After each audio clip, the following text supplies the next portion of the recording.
അപ്പോൾ ഇപ്പം 138 പേജല്ലേ മക്കളെ? അതെ സാർ. ആ, ഇന്നലെ ചോദിച്ചതിൻ്റെയൊക്കെ എപ്പോഴാണ് എഴുതി ഇടുന്നേ? ഇന്ന് 3 മണിക്കുള്ളിൽ. ആ, ഗുഡ്.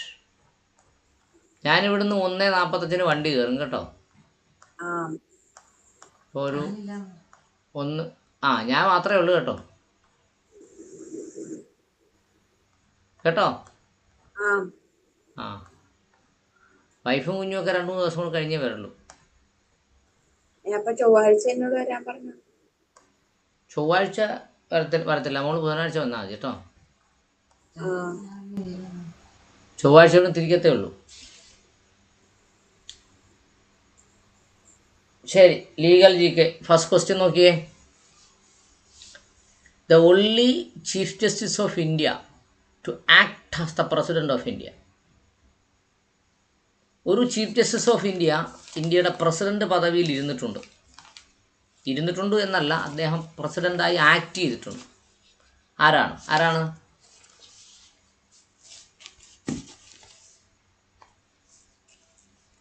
മക്കളെ?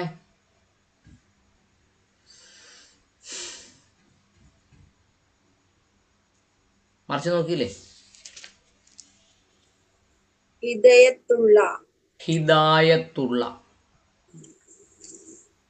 ഹിദായത്തുള്ള അത് വളരെ ഇമ്പോർട്ടൻ്റ് ക്വസ്റ്റ്യൻ ആണ് കേട്ടോ. The only chief justice of India to act as the president of India, Hidayatullah. ഈ രാജേന്ദ്ര പ്രസാദിന്റെ പ്രത്യേകത എന്താ?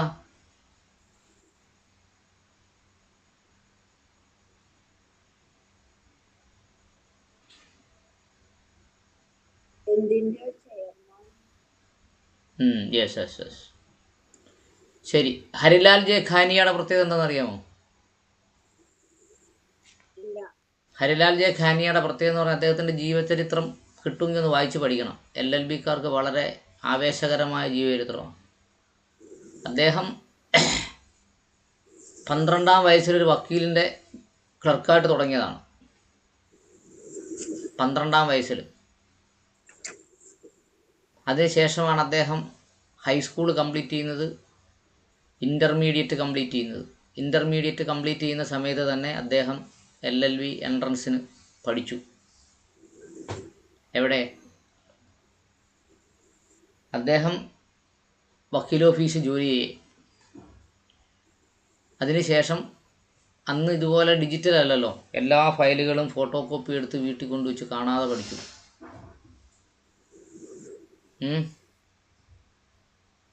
എന്നിട്ട് നല്ലപോലെ പ്രാക്ടീസ് ചെയ്തു. ഡയറക്റ്റ് ഹൈക്കോടതി ജഡ്ജിയായി. അതിനുശേഷം സുപ്രീം കോടതി ചീഫ് ജസ്റ്റിസായി. ഹരിലാൽ ജെ ഖാനിയയുടെ ജീവചരിത്രം കിട്ടുമെങ്കിൽ മലയാളത്തിലോ ഇംഗ്ലീഷോ കിട്ടുമെങ്കിൽ വായിച്ചു നോക്കണം കേട്ടോ. അടുത്തത്, the first chief justice of supreme court. Supreme കോടതിയിലെ ആദ്യത്തെ ചീഫ് ജസ്റ്റിസ് ആരാണ്? ഹരിലാൽ ജെ ഖാനിയ.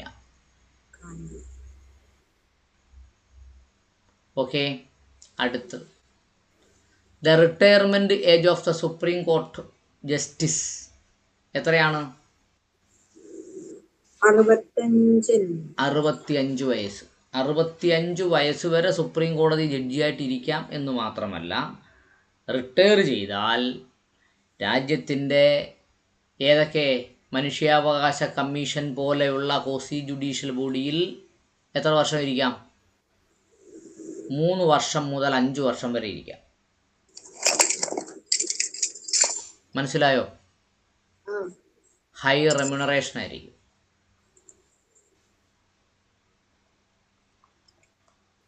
അടുത്തത്, who among the following judges did not serve as the chairman of National human rights Commission? താഴെ പറയുന്നതിൽ നാഷണൽ ഹ്യൂമൻ റൈറ്റ്സ് കമ്മീഷനായി പ്രവർത്തിക്കാത്ത ചീഫ് ജസ്റ്റിസ് ആരാ എന്നാണ് ക്വസ്റ്റ്യൻ. മനസ്സിലായോ? Who among the following judges did not serve as the chairman of National human rights Commission? Question മനസ്സിലായോ?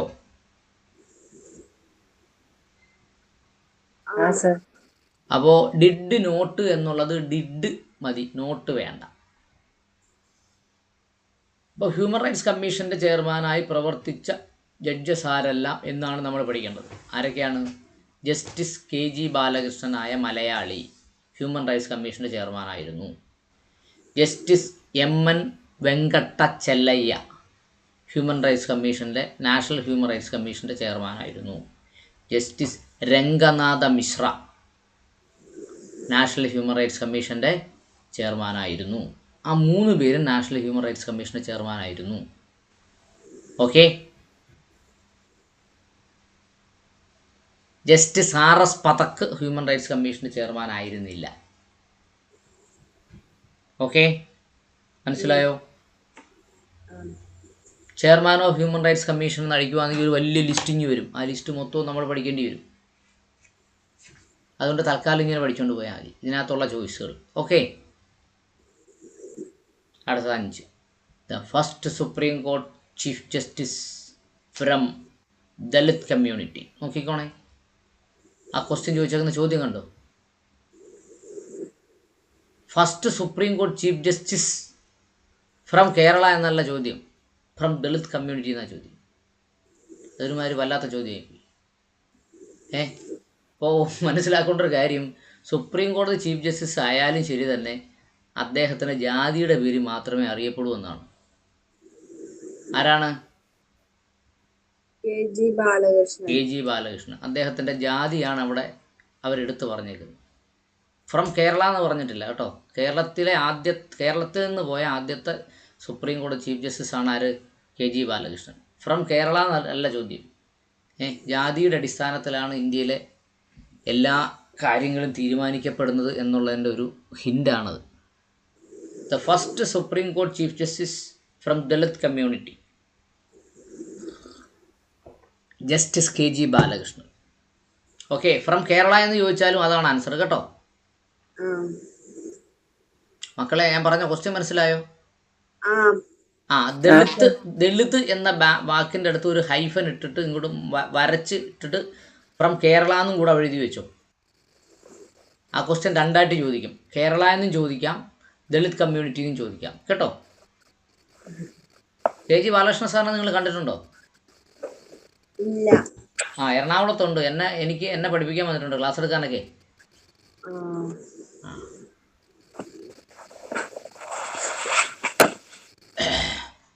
ശരി, 1 മുതൽ 5 വരെ വായിച്ചേ. Legal GK. 1. The only Chief Justice of India to act as the President of India, Hidayatullah. 2. The first Chief Justice of the Supreme Court, Harilal J. Kenia. 3. The retirement age of Supreme Court judges is 65. 4. Who among the following judges did not serve as the chairman of the National Human Rights Commission? Justice RS Pathak.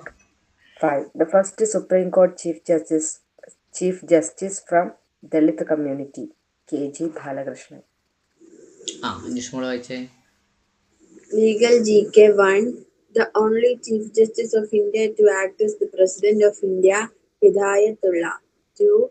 The first Chief Justice of the Supreme Court, Harilal J. Kania. 3. The retirement age of Supreme Court judges is 65. 4. Who among the following judges did not serve as the chairman of the National Human Rights Commission? Justice RS Pathak. 5. The first Supreme Court Chief Justice from Dalit community and from Kerala, KG Balakrishnan. Yes. Next question. The term court of record means court that can punish for its conduct. Court of record എന്ന് പറഞ്ഞാൽ എന്താണ്? Court that can punish. അതിൻ്റെ അർത്ഥം എന്താണ്? മക്കളെ, കോടതി ഉത്തരവ് ലംഘിച്ചാൽ മറ്റാരോടും ചോദ്യം ചെയ്യാതെ അതേ കോടതിക്ക് തന്നെ പിടിച്ച് ശിക്ഷിക്കാൻ പറ്റുന്ന അധികാരമാണ് court that can punish for its contempt എന്ന് പറയും. ബഹുമാനപ്പെട്ട കേരള ഹൈക്കോർട്ട് ഒരു തവണ ഒരു ഉത്തരവ് പുറപ്പെടുവിച്ചിരുന്നു. എന്താണ്, വഴിയോരങ്ങളിൽ മാർഗതടസ്സം സൃഷ്ടിച്ചുകൊണ്ട് പൊളിറ്റിക്കൽ പാർട്ടികൾ മീറ്റിങ്ങുകൾ സംഘടിപ്പിക്കാൻ പാടില്ല. അപ്പോൾ കേരളത്തിലെ അനുഗ്രഹീതനായ ഒരു രാഷ്ട്രീയ നേതാവ് ഹൈക്കോടതി ജഡ്ജിയെ ശുംഭൻ എന്ന് വിളിച്ചു. എന്നിട്ട് പറഞ്ഞു അദ്ദേഹം അല്പമെങ്കിലും മാന്യതയുള്ള ആളാണെങ്കിൽ ആ പദവി രാജിവെച്ച് പോകണമെന്ന് പറഞ്ഞു. അദ്ദേഹത്തിനെതിരെ കണ്ടംപ്റ്റ് ഓഫ് കോർട്ട് പ്രൊസീഡിങ്സ് നടത്തി. അദ്ദേഹത്തിനെ 3 മാസത്തേക്ക് കേരള ഹൈക്കോടതി സിവിൽ പ്രിസണിൽ അടച്ചു. മനസ്സിലായോ? അപ്പോൾ കോടതിക്കെതിരെയൊക്കെ ഡയലോഗ് പറയുമ്പോൾ സൂക്ഷിച്ച് വേണം പറയാൻ.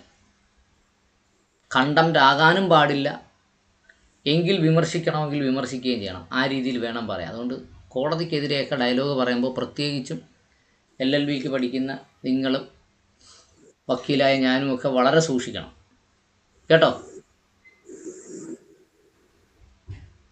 അടുത്തത്, the term judicial review means power of the court to examine the constitutional validity of the loss.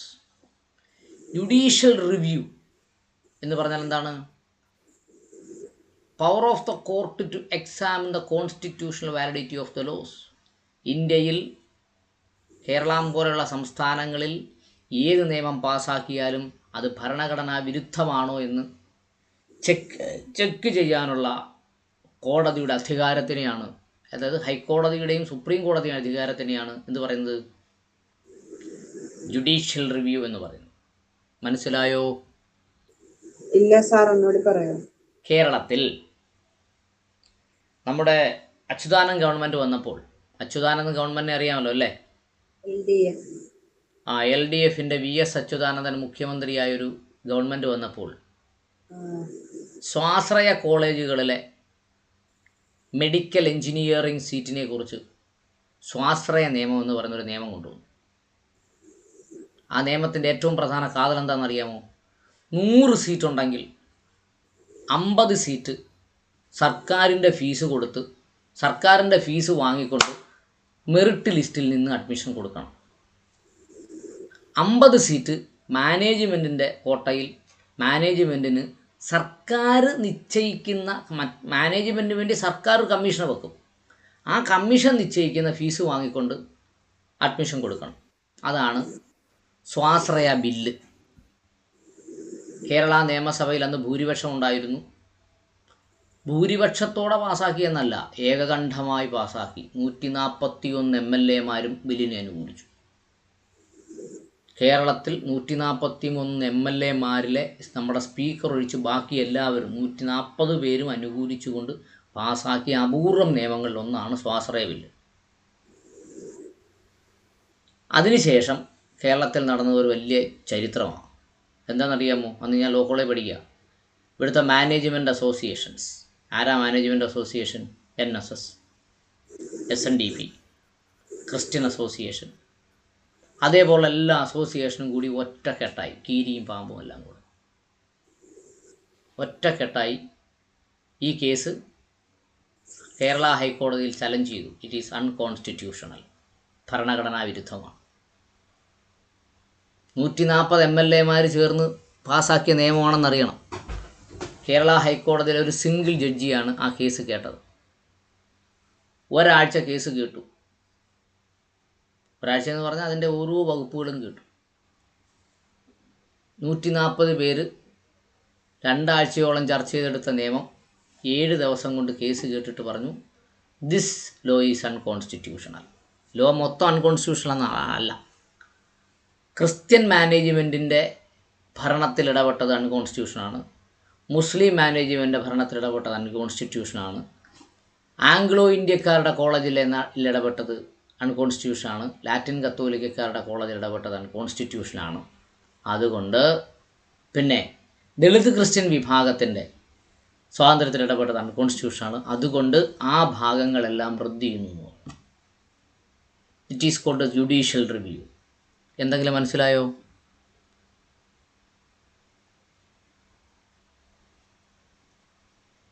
മനസ്സിലായി സാർ. യെസ്. അപ്പോൾ ഭരണഘടന കയ്യിരിപ്പുണ്ടോ അഞ്ജുഷ മോളെ?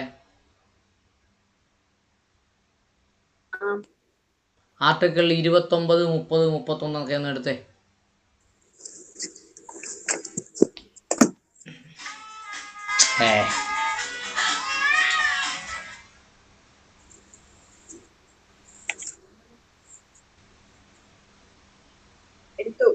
എടുത്തു. 29 വായിച്ചേ. 29.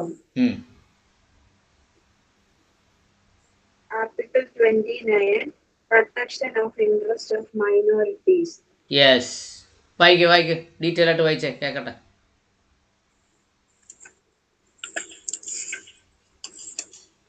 എൻ്റെ ബുക്കില്ല മോളെ, വീട്ടിൽ ഇരിക്കല്ലേ, അതുകൊണ്ടാണ് ഞാൻ മോളോട് വായിക്കാൻ പറഞ്ഞത് കേട്ടോ. വായിച്ചാ കേക്കട്ടെ. 29, Protection of Interest of Minorities. Subclause, any section of the citizens residing in the territory of India or any part thereof in a distinct language, script or culture of its own shall have the right to conserve the same. അടുത്ത വായിച്ചേ. Subclause 2, no citizen shall be denied admission into any educational institution maintained by the state or receiving aid out of state funds on grounds only of religion, race, caste, language, or any of them. മോളെ, അതിനകത്ത് education institution അഡ്മിനിസ്ട്രേഷനെ കുറിച്ച് പറയുന്നുണ്ട്, അത് മാത്രം വായിച്ചാൽ മതി. സബ്ക്ലോസ് 1 and 2 ഉള്ളൂ sir. അപ്പം 29 അല്ലേ വായിച്ചേ, 30 വായിച്ചേ.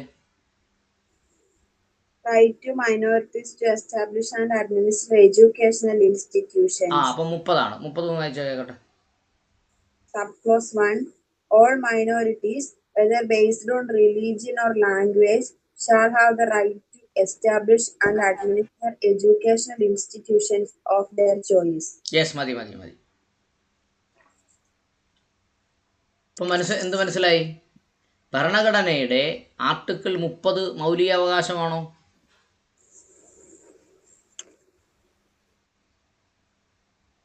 വീണ്ടുന്നില്ലേ? ആണോ? ഫണ്ടമെന്റൽ റൈറ്റ് ആണോ 30? നിങ്ങളെന്താ മിണ്ടാത്തത്? എവിടം മുതൽ എവിടം വരെയാ ഫണ്ടമെന്റൽ റൈറ്റ്? 12 to 35 ആണോ? അപ്പം 30 എന്ന് പറഞ്ഞാൽ ഫണ്ടമെന്റൽ റൈറ്റ് ആണോ?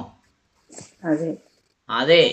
ഫണ്ടമെന്റൽ റൈറ്റിനകത്ത് കൈകടത്തുന്നതിന് വേണ്ടി ആർക്ക് അധികാരമില്ല? പാർലമെന്റിനും നിയമസഭയ്ക്കും അധികാരമില്ല. ഉണ്ടോ?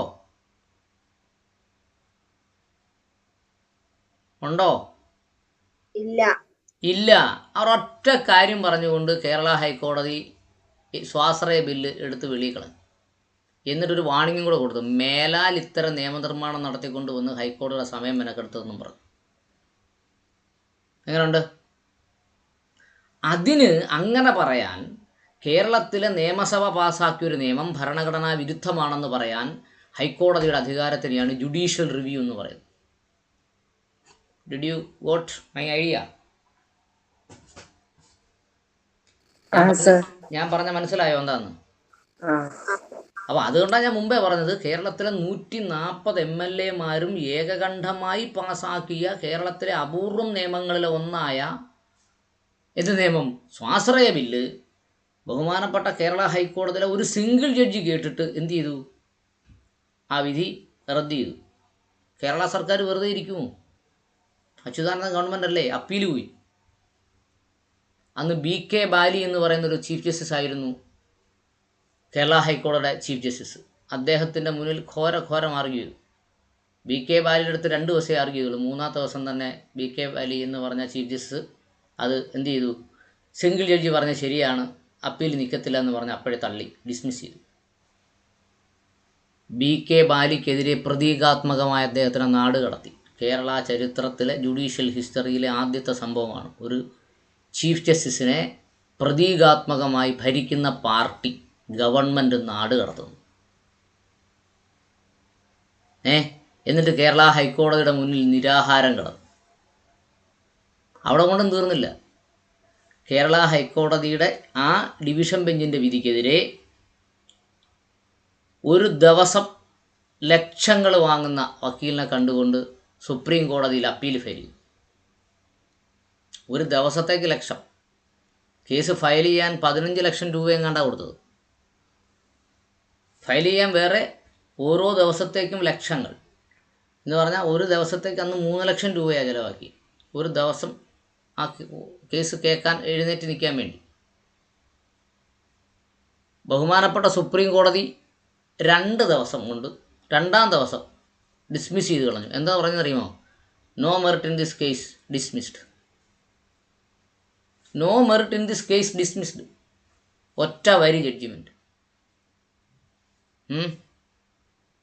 That is called judicial review. ഞാൻ ജുഡീഷ്യൽ റിവ്യൂ പറയുന്നതിന് വേണ്ടി ഇത് പറയുന്നത്. പക്ഷേ സുപ്രീം കോടതിയുടെ മുമ്പിൽ പോയി നമ്മുടെ നേതാക്കന്മാരും മന്ത്രിമാരും ഒന്നും എന്ത് ചെയ്തില്ല? സമരം കിടന്നില്ല. കാരണം സുപ്രീം കോടതിയുടെ മുമ്പിൽ പോയി സമരം കിടന്നാലേ ഇവിടുത്തെ പോലീസുകാർ നിൽക്കുന്നുണ്ടെങ്കിൽ ലാത്തി കൊണ്ടല്ല അവിടെ നിൽക്കുന്നത്. അവിടെ AK-47 ഓട്ടോമാറ്റിക് റൈഫിളും കൊണ്ടാണ് നിൽക്കുന്നത്. അതുകൊണ്ട് അങ്ങോട്ട് പോകാനുള്ള ധൈര്യം ഉണ്ടായില്ല. മനസ്സിലായോ ഞാൻ പറഞ്ഞാൽ തോന്നുന്നു? കേരളത്തിലാവുമ്പം സത്യാഗ്രഹവും നിരാഹാരവും ഒക്കെ ഹൈക്കോടതി മുമ്പേ നടക്കും. ഡൽഹി നടക്കുക, അതുകൊണ്ട് പോയില്ല. This power is called judicial review. എന്താണ്? കേരളത്തിൻ്റെ നിയമസഭയോ ഇന്ത്യയുടെ പാർലമെൻറ്റോ ഒരു നിയമം ഭൂരിപക്ഷമല്ല, മൃഗീയ ഭൂരിപക്ഷത്തോടെ പാസ്സാക്കിയാലും അത് ഇന്ത്യയുടെ ഭരണഘടനയുടെ മൗലിക അവകാശത്തിൻ്റെ നഗ്നമായ ലംഘനമാണെന്ന് കോടതിക്ക് ബോധ്യപ്പെട്ടാൽ എന്തു ചെയ്യും? Struck down by the high court and supreme court. It is called judicial review. മനസ്സിലായോ? ആയിരക്കണക്കിന് സംഭവങ്ങളുണ്ട്. ഏറ്റവും പ്രധാനപ്പെട്ട കേരളത്തിൽ നടന്നൊരു സംഭവത്തെക്കുറിച്ചാണ് ഞാൻ പറഞ്ഞത്. Okay, yes. Who appoints the chief justice of India? Chief justice of India എന്ന് പറഞ്ഞാൽ ആ വാക്കിൻ്റെ വേറൊരർത്ഥം എന്താ?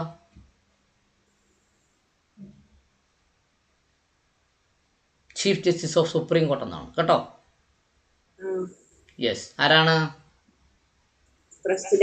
President of India. അടുത്തത്, the first Malayali to become the judge of the supreme court. അങ്ങനെ ചോദിച്ചാൽ മതിയായിരുന്നു. 5ാമത്തെ ക്വസ്റ്റ്യൻ അങ്ങനെ ചോദിച്ചാൽ മതിയായിരുന്നു. 7ാമത്തെ ക്വസ്റ്റ്യനും 5ാമത്തെ ക്വസ്റ്റ്യനും ഒന്നാ. ഏതാ? സോറി രണ്ടാ കേട്ടോ. ചീഫ് ജസ്റ്റിസ് അല്ല, ജഡ്ജാണ് ചോദിച്ചേക്കുന്നത്. The first Malayali to become the judge of the supreme court ആരാണ്? Justice Govinda Menon. Justice P Govinda Menon. അതിൻ്റെ ഏറ്റവും വലിയ പ്രത്യേകം നോക്കൂ, ജസ്റ്റിസ് KG ബാലകൃഷ്ണൻ, അദ്ദേഹം first Malayali to become the supreme court chief justice of India. Supreme court chief, okay, അല്ലെങ്കിൽ chief justice of India. Justice VR Krishna Iyer. VR കൃഷ്ണയുടെ പ്രത്യേകത എന്താണ്? അദ്ദേഹം കേരള ഹൈക്കോടതിയിലെ ജഡ്ജിയായിട്ടുണ്ട്. അദ്ദേഹം കേരള നിയമസഭയിലെ ആഭ്യന്തരമന്ത്രിയായിട്ടുണ്ട്. മനസ്സിലായോ? VR കൃഷ്ണയ്യർ ആഭ്യന്തരമന്ത്രിയായിട്ടുണ്ട്, കേരള ഹൈക്കോടതി ജഡ്ജിയായിട്ടുണ്ട്, സുപ്രീം കോടതി ജഡ്ജിയുമായിട്ടുണ്ട്. ജസ്റ്റിസ് P ഗോവിന്ദ മേനോൻ കേരളത്തിൽ നിന്ന് പോയ ആദ്യത്തെ സുപ്രീം കോടതി ജഡ്ജിയാണ്. ജസ്റ്റിസ് ഫാത്തിമ ബീവി എന്ന് പറയുന്നത് ഇതാണ്, ആദ്യത്തെ വുമൺ സുപ്രീം കോടതി ജഡ്ജാണ്. ആ 3 പേരിനും പ്രത്യേകം പ്രാധാന്യമുള്ളതാണ്. 3 അല്ല 4 പേരിനും. അവിടുത്തെ ആൻസർ ഏതാ? Justice P Govinda Menon. Okay, അടുത്തത്, who among the following is in the equal rank with the speaker of Lok Sabha? Lok Sabha സ്പീക്കറുടെ റാങ്കിന് തുല്യമായ റാങ്കുള്ള വ്യക്തി ആരാണ്?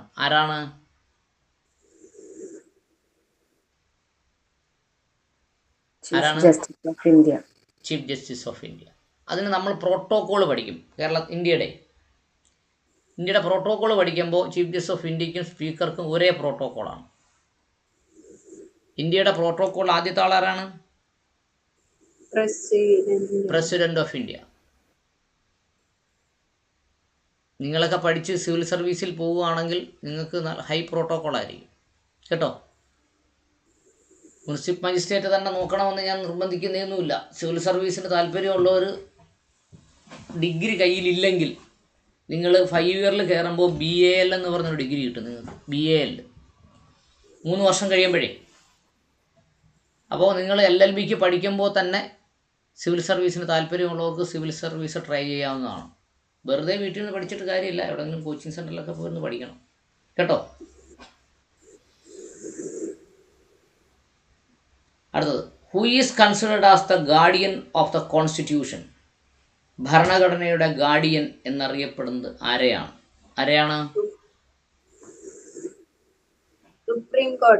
Supreme court of India. അതാണ് guardian of the constitution. Guardian of the fundamental right എന്ന് ചോദിച്ചാലും അത് തന്നെയാണ് answer. Guardian of the constitution എന്ന് മാത്രമല്ല, guardian of the fundamental right. ആ ക്വസ്റ്റ്യൻ കൂടെ അവിടെ വേണമെങ്കിൽ എഴുതി ചേർത്തു. കോൺസ്റ്റിറ്റ്യൂഷൻ എന്ന് എഴുതിയിട്ട് ഈക്വൽ ഇടുക, അതിനുശേഷം ഫണ്ടമെന്റൽ റൈറ്റ് എന്ന് എഴുതി ചേർക്കുക. It is called supreme court. അടുത്തത്, the first judge to face impeachment proceedings in Rajya Sabha. അത് പ്രധാനപ്പെട്ട ക്വസ്റ്റ്യൻ ആണ് കേട്ടോ. പ്രധാനപ്പെട്ട ക്വസ്റ്റ്യൻ ആണ്. ഇന്ത്യയുടെ ചരിത്രത്തിൽ എഴുതി ചേർത്ത വളരെ മോശം അധ്യായമാണത്. ആരാണ്? Soumitra Sen. The first judges to face the impeachment proceedings in Rajya Sabha. ലോകസഭയിൽ വരുന്നതിന് മുമ്പ് അദ്ദേഹം രാജിവെച്ചു പോയി. എന്താണ് ഇംപീച്ച്മെന്റ് പ്രൊസീഡിങ്സിൽ സുപ്രീം കോടതി ജഡ്ജിക്കാരുള്ള ചാർജ് എന്താണ്? Misbehaviour and incapacity. ഇദ്ദേഹത്തിനെതിരെ ചാർജ് ചെയ്ത് മിസ്ബിഹേവിയർ ആണ്, സ്വഭാവ ദൂഷ്യം. എങ്ങനെയാണെന്ന് അറിയാമോ? ഇല്ല. ഇദ്ദേഹം ട്രെയിനിലൊക്കെ യാത്ര ചെയ്യും, എന്നിട്ട് ഫ്ലൈറ്റ് ചാർജ് എഴുതിയെടുക്കും. ഇപ്പോൾ ഒരുമാതിരിപ്പെട്ട 1 സ്റ്റാർ ഹോട്ടലിൽ പോയി താമസിച്ചിട്ട് 5 സ്റ്റാർ ഹോട്ടലിൻ്റെ ബില്ല് വാങ്ങും. ഇത് സ്വഭാവ ദൂഷ്യമാണോ എന്ന് ചോദിച്ചാൽ അദ്ദേഹത്തിനെ അന്നത്തെ കോൺഗ്രസ് ഗവൺമെൻറ് ഇതൊക്കെ കണ്ടുപിടിക്കുകയും അദ്ദേഹത്തിനെതിരെ സ്വഭാവ ദൂഷ്യം ആരോപിക്കുകയും അങ്ങനെ രാജ്യസഭയിൽ ഇംപീച്ച്മെന്റ് പ്രൊസീഡിങ്സ് നടത്തണമെങ്കിൽ എത്ര MLA വേണം? മിനിമം എത്ര പേര് വേണം? 50 പേര് വേണം. എഴുതി വെക്കണം കേട്ടോ. ഇംപീച്ച്മെന്റ് പ്രൊസീഡിങ്സ് നടത്തണമെങ്കിലും ഒരു ബില്ല് അവതരിപ്പിക്കണമെങ്കിലും രാജ്യസഭയിലും ലോകസഭയിലുമായി ഈ ബില്ല് ഇൻട്രൊഡ്യൂസ് ചെയ്യുന്നതിന് മിനിമം 50 MLA വേണം. 50 MLA ഒപ്പിട്ട ഒരു ചാർജ് ഇദ്ദേഹത്തിന് കൊടുക്കുകയും രാജ്യസഭയിൽ അത് പാസ്സാകുകയും ചെയ്യും. രാജ്യസഭയിൽ പാസ്സായി ലോകസഭയിലേക്ക് വരുന്ന സമയത്ത് അദ്ദേഹം കുറച്ച് മാന്യനായതുകൊണ്ട് അദ്ദേഹം രാജിവെച്ചു. മനസ്സിലായോ? സൗമിത്ര സെൻ പെണ്ണല്ലേ സർ? സൗമിത്ര സെൻ പെണ്ണ. അദ്ദേഹം എന്ന് പറഞ്ഞത് ഞാൻ ബഹുമാനത്തോട് പറഞ്ഞതാണ് കേട്ടോ. Okay, yes. അപ്പോൾ വായിക്കൂ 6 മുതൽ 10 വരെ. The term court of record means court that can punish for its contempt. The term judicial review means power of the court to examine the constitutional validity of the laws. 6th, who appoints the Chief Justice of India? President. 7. The first Malayali to become the judge of the Supreme Court, Justice P. Govinda Menon. 8. Who among the following is in the equal rank with the Speaker of the Lok Sabha, Chief Justice of India? 9. Who is considered as the guardian of the Constitution of India, Supreme Court? 10. The first judge to face impeachment proceedings in the Rajya Sabha, Justice Soumitra Sen. Sir. The term court of record means court that can punish for its contempt. The term judicial review means power of the court to examine the constitutional validity of the laws. 6. Who appoints the Chief Justice of India? President. 7. The first Malayali to become the judge of the Supreme Court, Justice P. Govinda Menon. 8. Who among the following is in equal rank with the Speaker of the Lok Sabha, Chief Justice of India? 9. Who is considered as the guardian of the Constitution of India and Fundamental Right, Supreme Court. Then, the first judge to face impeachment proceedings in the Rajya Sabha, Justice Soumitra Sen. Yes. Next. Any doubt? 1 മുതൽ 10 വരെ എന്തെങ്കിലും സംശയമുണ്ടോ? Illa, sir. Yes. The first federal court was established in Delhi on December 1937 and it sat till the Supreme Court was set up on 28th January 1950. അത് വല്ലോ മനസ്സിലായോ? Question മനസ്സിലായോ? ഇല്ല. The first federal court. Federal court എന്ന് പറഞ്ഞാൽ എന്താ മക്കളെ? British കോടതി അറിയപ്പെടുന്ന ഏറ്റവും ഉയർന്ന കോടതിയുടെ പേരാണ് ഫെഡറൽ കോർട്ട്. അമേരിക്കയിലെ ഏറ്റവും ഉയർന്ന കോടതിയുടെ പേരും ഫെഡറൽ കോർട്ട് എന്നാണ്. Okay. Was established on December 1937. എന്നാണ് കൊണ്ടുവന്നത്? 1937 ഡിസംബറിലാണ് വന്നത്. ആൻഡ് ഇറ്റ് സാറ്റ് ടിൽ, അത് അവിടെ നിലനിന്നു എന്നുവരെ. The supreme court was set up on the 20th January 1950. 1950 January 28 അത് സുപ്രീം കോടതി ആകുന്നത് വരെ ആ കോടതി അവിടെ നിന്നു. അന്നുണ്ടാക്കിയ ഫെഡറൽ കോടതിയാണ് ഇപ്പം നമ്മൾ എന്തെന്നറിയപ്പെടുന്നത്? സുപ്രീം കോർട്ട് എന്നറിയപ്പെടുന്നത്. ബ്രിട്ടീഷുകാർ വന്നില്ലായിരുന്നെങ്കിൽ ഇന്ത്യയിൽ ഇങ്ങനൊരു സംവിധാനം ഉണ്ടാകത്തില്ലായിരുന്നു. ജുഡീഷ്യൽ സിസ്റ്റം അല്പമെങ്കിലും സ്വതന്ത്രവും സത്യസന്ധവുമായി പ്രവർത്തിക്കുന്ന, പൂർണ്ണമായും എന്നൊന്നും ഞാൻ പറയുന്നില്ല, എങ്കിലും സ്വതന്ത്രവും സത്യസന്ധവുമായി പ്രവർത്തിക്കുന്ന ഒരു ജുഡീഷ്യൽ സംവിധാനം വന്നത് ഫെഡറൽ കോടതി 1937 ഇന്ത്യയിൽ ബ്രിട്ടീഷുകാർ തുടങ്ങിയതുകൊണ്ടാണ്. മനസ്സിലായോ? അപ്പോൾ അതിനകത്ത് 2-3 ക്വസ്റ്റ്യൻ ഉണ്ട്. എന്താണ്? സുപ്രീം കോടതിയുടെ ആദ്യത്തെ പേരെന്താണ്? ഫെഡറൽ കോടതി എന്നാണ്. സുപ്രീം കോടതി ആദ്യത്തെ പേരെന്താണ്? Federal court. എന്നാണ് തുടങ്ങിയത്? ഡിസംബർ 1937. ഫെഡറൽ കോടതിയാണ് എന്തായി മാറിയത്? സുപ്രീം കോടതിയായി മാറിയത്. സുപ്രീം കോടതി, ഇന്ത്യയിലെ സുപ്രീം കോടതി നിലവിൽ വന്നത് January 20th 1950. അത്രയും ക്വസ്റ്റ്യൻ സബ് ക്വസ്റ്റ്യൻ ആയിട്ട് അതിനകത്ത് വരും. അത്രയും ക്വസ്റ്റ്യൻ നിങ്ങൾ എന്ത് ചെയ്യണം? ഡെവലപ്പ് ചെയ്തുകൊണ്ട് പഠിക്കണം. മനസ്സിലായോ? Yes. Next. Which of the states in the north India have a common high court? ആർക്കൊക്കെയാ? പഞ്ചാബിനും ഹരിയാനയ്ക്കും ഒരു കോടതിയാണ്. ഏതാണ്? ചണ്ഡിഗ്രാഹ്. പഞ്ചാബ് ആൻഡ് ഹരിയാന ചണ്ഡിഗ്രാഹ്. ആസാം, മിസോറാം, നാഗാലാൻഡ്, അരുണാചൽ പ്രദേശ് അവർക്ക് ഗുവാഹത്തി. മനസ്സിലായോ? പഞ്ചാബിനും ഹരിയാനയ്ക്കും കൂടെ ഒരു കോടതിയാണ്, അത് ചണ്ഡീഗഡിലാണ്, ചണ്ഡിഗ്രാഹ്. ആസാമിനും മിസോറാമിനും നാഗാലാൻഡിനും അരുണാചൽ പ്രദേശിനും കൂടെ ഒറ്റ ഹൈക്കോടതിയാണ്, അതെവിടെയാണ്? ഗുവാഹത്തിയിലാണ്. പറഞ്ഞ മനസ്സിലായോ? യെസ്. കേരളത്തിൽ സ്വന്തമായി ഹൈക്കോടതി ഉണ്ടല്ലേ?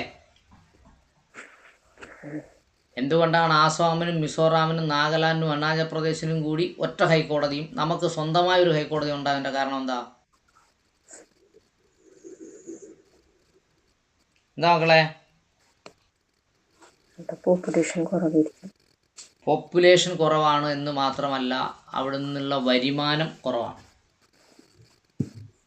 ഭൂപ്രകൃതി കൂടുതലാണെങ്കിലും പോപ്പുലേഷൻ കുറവാണ്, ഇൻകവും കുറവാണ്.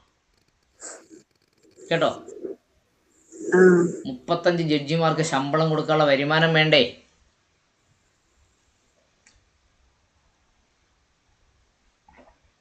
അതുകൊണ്ടാണ് കേരളത്തിലെ ജുഡീഷ്യൽ സംവിധാനം മറ്റ് സംസ്ഥാനങ്ങളെ അപേക്ഷിച്ച് കുറച്ചുകൂടി മെച്ചപ്പെട്ടതാണെന്ന് പറയുന്നത്. നോക്കൂ അടുത്ത question. Which judge of the supreme court of India is famously known as green judge? Supreme കോടതിയിലെ ഒരു ജഡ്ജിയെ ഗ്രീൻ ജഡ്ജി എന്നറിയപ്പെടും. എന്താണ് ഗ്രീൻ ജഡ്ജി എന്ന് പറഞ്ഞാൽ? ബാറ്റ്സ്മാൻ, എന്ന് പറയുന്ന പോലൊരു പേരാണ് അല്ലേ, ഗ്രീൻ ജഡ്ജ്. എന്താ മക്കളെ ഗ്രീൻ ജഡ്ജി എന്ന് പറഞ്ഞാൽ? അറിയില്ല സാർ. അദ്ദേഹം കൂടുതലും എൻവിയോൺമെൻ്റൽ, പ്രകൃതി സംരക്ഷണവുമായി ബന്ധപ്പെട്ട നിയമങ്ങളും അതിനെക്കുറിച്ചുള്ള ജഡ്ജിമെൻറ്റുകളും ഏറ്റവും കൂടുതൽ പറഞ്ഞ ജഡ്ജിയാണ് ജസ്റ്റിസ് കുൽദീപ് സിംഗ്. നമ്മുടെ MC മേത്തയെ പോലെ. MC മേത്തയെക്കുറിച്ച് പറഞ്ഞിട്ട് കേട്ട് അറിയില്ലേ?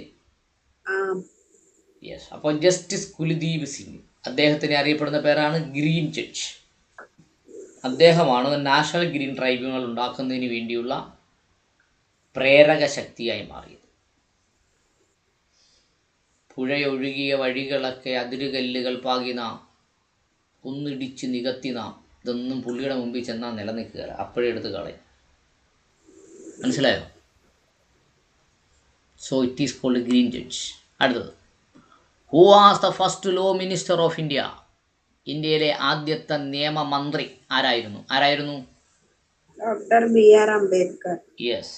ഭരണഘടന എഴുതിയ അദ്ദേഹത്തിന് മറ്റു വകുപ്പുകളൊന്നും കൊടുത്തില്ല, ഒരു നിയമമന്ത്രിയാക്കി അവിടെ എന്ന് പറഞ്ഞു. Who was the first law minister of India. ഇപ്പോൾ ഡോക്ടർ അംബേദ്കറെ കുറിച്ച് വിദേശ രാജ്യങ്ങൾ അറിയപ്പെടുന്നത് എങ്ങനെയാണ്?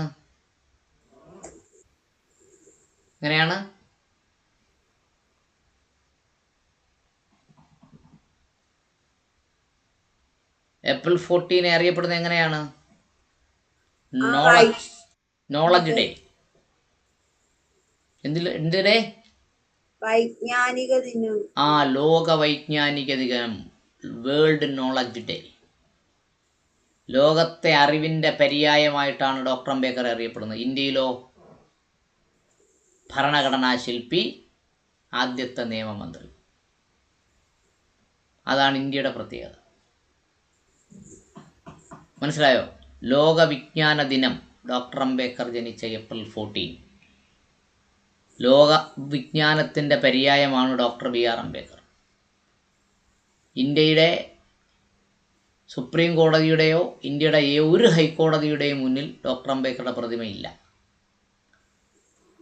ലോകത്തെ വികസിത രാജ്യങ്ങളുടെ, ഏറ്റവും കൂടുതൽ സമ്പത്തുള്ള രാജ്യങ്ങളുടെ ലൈബ്രറിയിൽ ഇദ്ദേഹത്തിൻ്റെ ഫോട്ടോയുണ്ട്, ഇദ്ദേഹത്തിൻ്റെ പ്രതിമയുണ്ട്.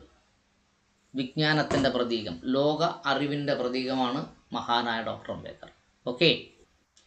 അടുത്തത്, which vice president of India resigned from his office to contest for the post of president? President തെരഞ്ഞെടുപ്പിൽ മത്സരിക്കുന്നതിന് വേണ്ടി വൈസ് പ്രസിഡന്റ് സ്ഥാനത്ത് നിന്ന് രാജിവെച്ച വൈസ് പ്രസിഡന്റ് ആരാണ്? ആർ വെങ്കിട്ടരാമൻ. അടുത്തത്, clemency of capital punishment is granted by dash.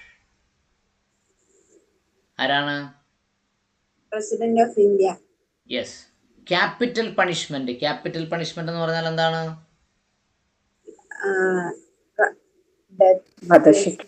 Hang by neck till death. Hang by neck, കഴുത്തയിൽ തൂക്കണം. എത്ര സമയം വരെ? ടിൽ ഡെത്ത്, മരണം വരെ.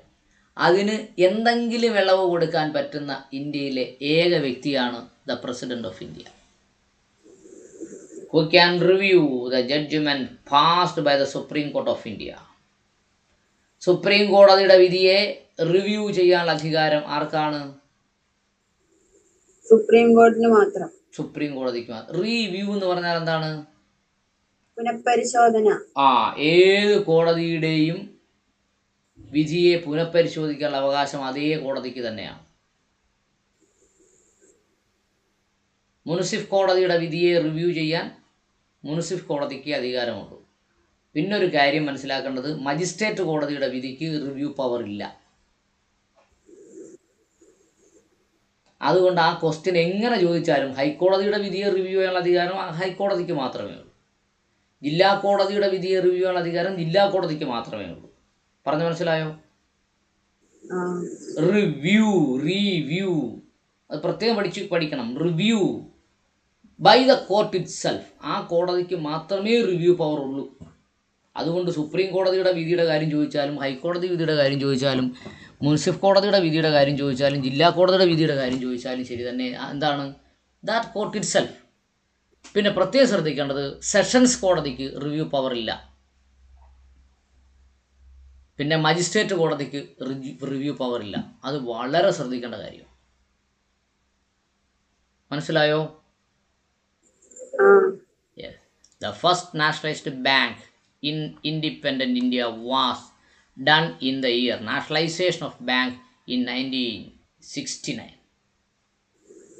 1969 ഇന്ത്യയിലെ പ്രൈവറ്റ് ബാങ്കുകളെ ദേശസാൽക്കരിച്ചു. ആരാണ്?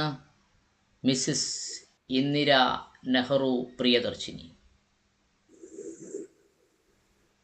ഇന്ദിരാഗാന്ധി ഇന്ത്യയിൽ നടപ്പാക്കിയ ഏറ്റവും വിപ്ലവകരമായ, ജനങ്ങൾക്ക് ഏറ്റവും ഗുണം ചെയ്യുന്ന ഭരണപരിഷ്കാരമായിരുന്നു നാഷണലൈസേഷൻ ഓഫ് ബാങ്ക്. അതിനുള്ള ചങ്കൂറ്റം ഇന്ദിരാഗാന്ധിക്ക് മാത്രമേ ഉണ്ടായിരുന്നു. വേറെ ആരും അതിനു മുമ്പ് അതിനു ശേഷവും ആ ധൈര്യം കാണിച്ചിട്ടില്ല. അതുകൊണ്ട് വളരെ നമ്മൾ ശ്രദ്ധിക്കണം. ആദ്യത്തെ 1969 തന്നെ 74ഓളം ബാങ്കുകളെ ദേശസാൽക്കരിക്കാൻ ഇന്ദിരാ പ്രിയദർശിനിക്ക് കഴിയും. ഇപ്പോഴുള്ള ഗവൺമെൻറ്റുകൾ ചെയ്യുന്നത് എന്താണെന്നറിയാമോ? സർക്കാർ സ്ഥാപനങ്ങളെ പ്രൈവറ്റൈസ് ചെയ്യുകയാണ്. ഇന്ദിരാഗാന്ധി ചെയ്തത് പ്രൈവറ്റ് സ്ഥാപനങ്ങളെ ദേശസാൽക്കരിക്കുകയാണ്. അതാണ് ഇന്ദിരാ പ്രിയദർശിനിയും ഇപ്പോഴുള്ള ഗവൺമെൻറ്റും തമ്മിലുള്ള വ്യത്യാസം. ഓക്കെ, അടുത്തത് article which deals the power of the president to consult supreme court. Supreme കോടതിയെ കൺസൾട്ട് ചെയ്യുന്നതിന് വേണ്ടി ആർക്ക് പ്രസിഡന്റിനുള്ള അധികാരം എന്താണ്? ആ അധികാരത്തിൻ്റെ പേരെന്താണ്? ഏതാണ്? ആർട്ടിക്കിൾ 143. 143. ആർട്ടിക്കിൾ 32 എന്താണ്?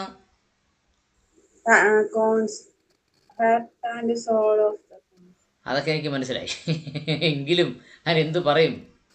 ആർട്ടിക്കിൾ 32 സുപ്രീം കോർട്ടിലെ പവർ ഓഫ് ജുഡീഷ്യൽ റിവ്യൂ.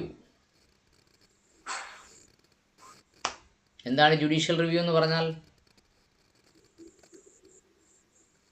നിയമസഭയും പാർലമെൻറ്റും പാസ്സാക്കുന്ന നിയമം എന്താണ്, ഭരണഘടനാ വിരുദ്ധമാണോ അല്ലയോ എന്ന് പരിശോധിക്കാനുള്ള സുപ്രീം കോടതി അധികാരത്തിനെയാണ് അവിടെ ജുഡീഷ്യൽ റിവ്യൂ എന്ന് പറയുന്നത്. അതിനെ വേറൊരു പേരിൽ അറിയപ്പെടും the heart and the soul of the Indian constitution എന്നറിയപ്പെടും. ഓക്കെ, ആർട്ടിക്കിൾ 124 എന്താ പറയുന്നേ മോളെ? Establishment and constitution of supreme court. Yes. ഞാൻ ശബ്ദം കുറച്ച് പറയുന്നതുകൊണ്ട് ബുദ്ധിമുട്ട് വല്ലതും ഉണ്ടോ? ഇല്ല. ഇതേ അപ്പുറത്തൊക്കെ വീടുണ്ടേ, നമ്മൾ ശബ്ദം കൂട്ടി അവർക്ക് കിടന്ന് ഉറങ്ങണ്ടേന്ന് വിചാരിച്ചിട്ടാ. കേട്ടോ? ആർട്ടിക്കിൾ 140 എന്താ പറയുന്നേ? 140 ancillary powers of Supreme Court. Yes, ancillary power of the Supreme Court. Okay, next. Ancillary എന്താ സർ?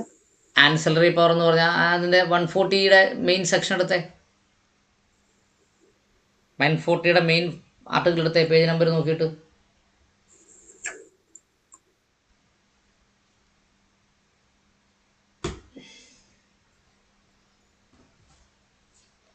ഒരു കപ്പ് വെള്ളം എടുക്കുന്നുണ്ട്.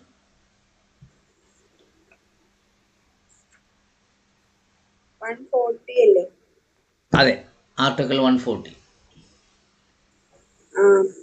പറയൂ, കേക്കട്ടെ, വായിക്കും.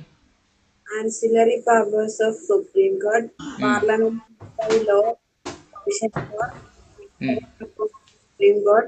Such supplemental powers not inconsistent with any of the constitution necessary or desirable for the purpose of enabling the court more effectively to exercise the jurisdiction conferred upon it by or under this constitution. എന്താ പറഞ്ഞേ? ഭരണഘടന കൊടുക്കുന്ന എന്തധികാരവും മാത്രമല്ല ആ അധികാരമല്ലാതെ supreme കോടതിക്ക് എടുത്തുപയോഗിക്കാം എന്ന് പറയുന്ന എല്ലാ അധികാരവും ചേർത്തിട്ടാണ് ആൻസിലറി പവർ എന്ന് പറയുന്നത്. മനസ്സിലായോ? ഭരണഘടനാപരമായ അധികാരങ്ങൾ ഉപയോഗിക്കാമെന്ന് മാത്രമല്ല, എക്സ്ട്രാ ഓർഡിനറി സിറ്റുവേഷൻ വരുവാണെങ്കിൽ അതിനെ ഇൻറ്റർപ്രറ്റ് ചെയ്തുകൊണ്ട് അധികാരവും സുപ്രീം കോടതിക്ക് ഉപയോഗിക്കാം? ടു പ്രൊട്ടക്ട് ദ കോൺസ്റ്റിറ്റ്യൂഷൻ, ഭരണഘടനയെയും ഫണ്ടമെൻ്റൽ റൈറ്റിനെയും സംരക്ഷിക്കുന്നതിന് വേണ്ടി എടുത്തുപയോഗിക്കാം. ദാറ്റ് ഈസ് കോൾഡ് എന്തോന്നാ? 28th January 1950. Which of the states in North India have a common high court? Punjab, Haryana, Chandigarh, Assam, Mizoram, Nagaland, Arunachal Pradesh, Guwahati. Which judge of the Supreme Court of India is famously known as the Green Judge? Justice Kuldeep Singh. Who was the first law minister of India? Dr. B.R. Ambedkar. Which vice president in India resigned from his office to contest for the post of president? R. Venkataraman. Clemency of capital punishment is granted by President of India, who can review a judgment passed by the Supreme Court of India, Supreme Court itself. The first nationalization of bank in independent India was done in the year 1969. 11. The article which deals the power of President to consult Supreme Court, Article 143. Just one way. The first federal court was established in Delhi on December 1937, and it is that till Supreme Court was set up on 28th January 1950. Which of the states in North India have a common high court? Punjab and Haryana, Chandigarh, Assam, Mizoram, Nagaland, Arunachal Pradesh, in Guwahati. Which judge of the Supreme Court of India is famously known as the Green Judge? Justice Kuldeep Singh. Who was the first law minister of India? Dr. B.R. Ambedkar. Which vice president in India resigned from his office to contest for the post of president? R. Venkataraman. Clemency of capital punishment is granted by President of India. A judgment passed by the Supreme Court of India, Supreme Court itself. The first nationalization of bank in independent India was done in the year 1969. 11. The article which deals the power of President to consult the Supreme Court, Article 143. Any doubts? Yes, sir. Yes.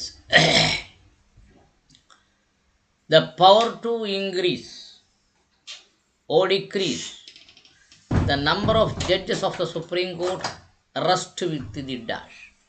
അങ്ങനെ ക്വസ്റ്റിൻ്റെ അർത്ഥം എന്താ?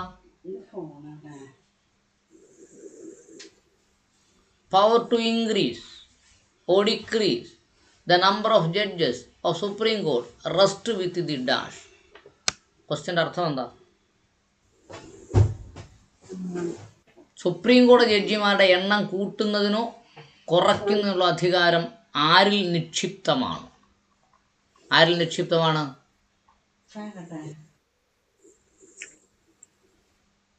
Parliament of India അല്ലേ? Parliament എന്ന് പറഞ്ഞാൽ ഏതൊക്കെയാ? President, Lok Sabha and Rajya Sabha. Yes, ഇവർ 3 പേരും കൂടെ ചേർന്നാലേ സുപ്രീം കോടതി ജഡ്ജിമാരുടെ എണ്ണം കൂട്ടാനോ കുറയ്ക്കാനോ പറ്റും. പാർലമെന്റ് ആണോ സുപ്രീം കോടതിയാണോ ഏറ്റവും വലിയ അധികാര കേന്ദ്രം? സുപ്രീം കോടതിയാണോ? ആരാകില്ല മോളെ?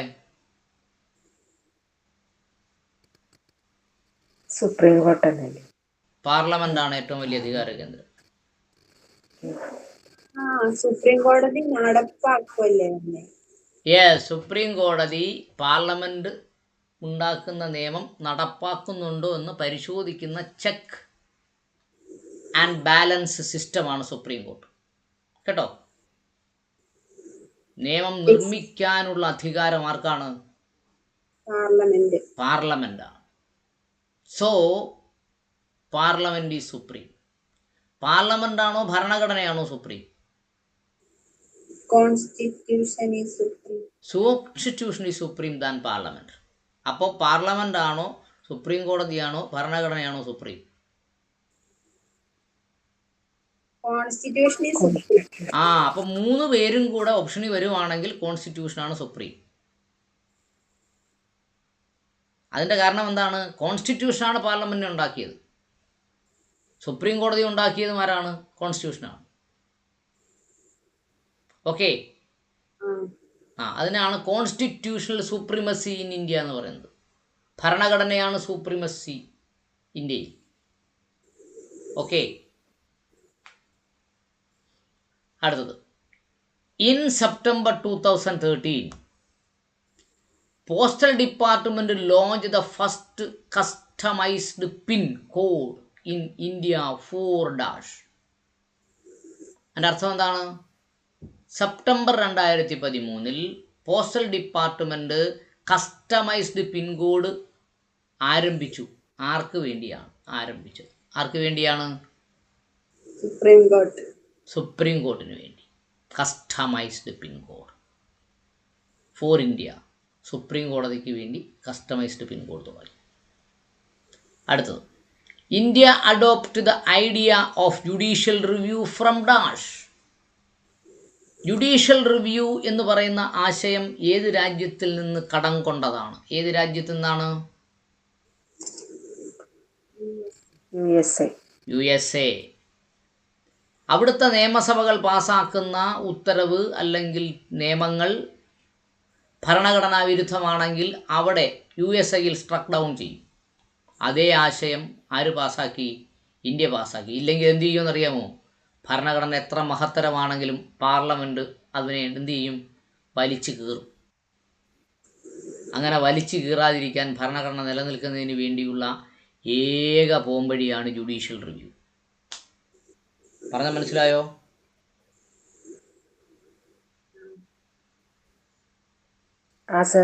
ജുഡീഷ്യൽ റിവ്യൂ ഒന്നും ഇല്ലായിരുന്നെങ്കിൽ എന്നേ ഭരണഘടനയെ നമ്മൾ വലിച്ചു കീറിയനെയായിരുന്നു.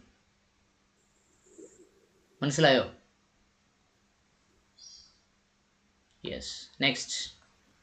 The first person to become the governor of the state after become the chief justice of supreme court. Supreme കോടതി ചീഫ് ജസ്റ്റിസിൻ്റെ പദവിയിലിരുന്നിട്ട് ഗവർണറായ ആദ്യത്തെ ആൾ ആരാണ്? പി സദാശിവം. എവിടെയാണ് അദ്ദേഹം ഗവർണറായിട്ടിരുന്നത്?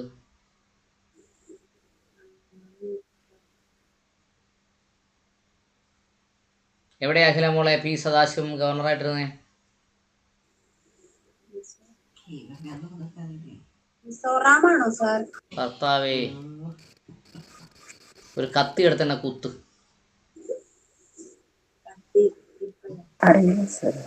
എവിടെയാ മക്കളെ? അറിയില്ല സാർ. കേരള. സുപ്രീം കോടതി ചീഫ് ജസ്റ്റിസിൻ്റെ പദവിയിലിരുന്ന ഒരാൾ അതിലും താഴെയുള്ളൊരു പദവിയിലിരിക്കുന്നത് ശരിയല്ല എന്നാണ് എൻ്റെ വ്യക്തിപരമായ അഭിപ്രായം. മനസ്സിലായോ? അദ്ദേഹം വന്നത് പി സദാശിവമാണ്, കേരളത്തിലാണ്. ഏറെ വിവാദങ്ങൾ സൃഷ്ടിച്ചൊരു ഗവർണറായിരുന്നു പി സദാശിവം. പക്ഷേ അദ്ദേഹത്തിൻ്റെ പ്രസംഗം ഞാൻ കേട്ടിട്ടുണ്ട് കേട്ടോ. നല്ല നമ്പർ 1 ഇംഗ്ലീഷ് പ്രസംഗമാണ്. അത് ഇംഗ്ലീഷ്, നല്ല ഇംഗ്ലീഷ്. കുറച്ച് ലീഗൽ നോളജും ഉള്ളവർക്ക് കേട്ടിരിക്കാൻ പറ്റും, ഇല്ലാത്തവർക്ക് ഭയങ്കര ബോറിങ്ങാണ്. ഭയങ്കര തമാശയൊക്കെ പറയും ഇംഗ്ലീഷിൽ കേട്ടോ. ഞങ്ങൾ വക്കീലന്മാരൊക്കെ ഇരുന്ന് ചിരിച്ചിട്ടുണ്ട് അദ്ദേഹത്തിൻ്റെ തമാശയൊക്കെ കേട്ടിട്ട്. ഓക്കെ. കേരള ഹൈക്കോടതിയിൽ പലതവണ വന്നിട്ടുണ്ട് കേട്ടോ പ്രോഗ്രാമിന്. 16. The person to become the Lok Sabha speaker after become the judge of the Supreme Court. Supreme കോടതിയുടെ ജഡ്ജായതിനു ശേഷം ലോകസഭാ സ്പീക്കറുടെ കസേരയിൽ ഇരുന്ന വ്യക്തി ആരാണ്?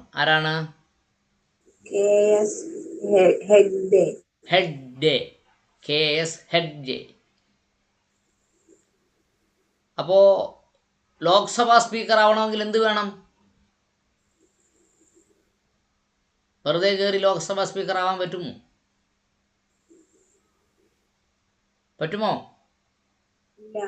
ലോക്സഭാ സ്പീക്കർ ആവുന്നതിൻ്റെ മിനിമം ക്വാളിഫിക്കേഷൻ എന്താ? ലോകസഭയിലെ MP ആവണം. കേട്ടോ? സുപ്രീം കോടതിയുടെ കസേരയിൽ ഇരുന്നതിന് ശേഷം MP ആയി മത്സരിച്ച് ജയിച്ച് എവിടെ ലോകസഭയുടെ സ്പീക്കറായി. The first Malayali to become the chief justice of India ആരാണ്? Justice KG Balakrishnan. അതാണ് നമ്മൾ മുമ്പേ വായിച്ചത്. ദ ഫസ്റ്റ് ദളിത് സുപ്രീം കോടതി ചീഫ് ജസ്റ്റിസ് ഓഫ് ഇന്ത്യ. ആ ചോദ്യം ചോദിക്കാൻ പാടില്ലായിരുന്നു എന്നാണ് എൻ്റെ വ്യക്തിപരമായ അഭിപ്രായം. ജാതിയുടെ അടിസ്ഥാനത്തിൽ, പ്രത്യേകിച്ചും ജുഡീഷ്യൽ സംവിധാനങ്ങളെ ജാതിയുടെ അടിസ്ഥാനത്തിൽ പറയാൻ പാടില്ല. Okay. The first Malayali to become the chief justice of India, justice KG Balakrishnan. അദ്ദേഹം എനിക്ക് ക്ലാസ് എടുത്തിട്ടുണ്ട് കേട്ടോ. എനിക്കെന്ന് പറഞ്ഞാൽ എനിക്ക് ഒറ്റയ്ക്കല്ല, ഞങ്ങൾ കോച്ചിങ് സെൻറ്ററിൽ പോയപ്പം അദ്ദേഹം വന്ന് ക്ലാസ് എടുത്തിട്ടുണ്ട്. ഒരു തവണയല്ല, പല തവണ. The longest serving chief justice of India, ഏറ്റവും കൂടുതൽ നാൾ ചീഫ് ജസ്റ്റിസായി സേവനമനുഷ്ഠിച്ച വ്യക്തി ആരാണ്? YV ചന്ദ്രചൂഡ്. രണ്ടാമത്തെ സ്ഥാനം ആർക്കാണെന്നറിയാമോ? KG Balakrishnan sir. YV Chandrachud retire ചെയ്യുന്നത് വരെ KG ബാലകൃഷ്ണനായിരുന്നു longest serving chief justice of India. Okay, ready? Yes, വായിച്ചേ കേൾക്കട്ടെ.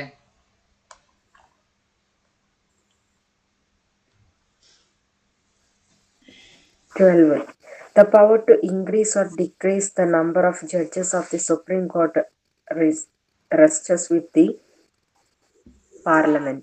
13. In September 2013, the Postal Department launched the first customized PIN code in India for Supreme Court. 14. India adopted the idea of judicial review, USA. 15. The first person to become the governor of the state after becoming the Chief Justice of Supreme Court, P. Sadashivam. 16. The person to become the Lok Sabha Speaker after becoming the Judge of Supreme Court, K.S. Hegde. 17. The first Malayali to become the Chief Justice of India, Justice KG Balakrishnan. 18. Longest serving Chief Justice of India, YV Chandrachud. 12. The power to increase or decrease the number of judges of the Supreme Court rests with the Parliament. 13. In September 2013, the Postal Department launched the first customized PIN code in India for Supreme Court. 14. India adopted the idea of judicial review from USA. 15. The first person to become the governor of a state after becoming the Chief Justice of Supreme Court, P. Sadashivam in Kerala. 16. The person to become the Lok Sabha Speaker after becoming the Judge of Supreme Court, K.S. Hegde. 17. The first Malayali to become the Chief Justice of India, Justice KG Balakrishnan. 18. Longest serving Chief Justice of India, YV Chandrachud.